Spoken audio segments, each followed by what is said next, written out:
Sobrang thankful po ako sa Ako Bicol Tabang Ora mismo dahil siguro opinion ko lang kung wala ang Ako Bicol, hindi po ganito ang magiging resulta. Kalahating porsyentong interes na alok ng isang negosyante ang hindi natanggihan ng mahigit siyang nakatao mula sa Camarines Sur.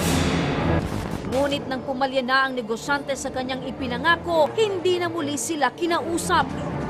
Kaya naman, ora mismo silang dumulog sa aming programa upang mahagilap muli itong nagpakilalang negosyante sa Camarines Sur. Makalipas lamang ang ilang linggo, ay tumungo ang Ako Bicol Tabang Ora mismo ni Congressman Saldico sa tanggapan ng NBI Naga City para samahan ang siyam na kataong natangayan ng pera. Hindi nagtagal ay nagbitaw na ng desisyon si Jana at nais niya nang tuparin ang kanyang matagal ng pangakong ibalik ang mga perang ininvest sa kanya. Sobrang thankful po ako sa Ako Bicol Tabang Ora mismo dahil siguro opinion ko lang kung wala ang Ako Bicol, hindi po ganito ang magiging resulta. Nabawasan talaga yung bigat na nararamdaman namin. Thank you, Ako Bicol Tabang Ora mismo.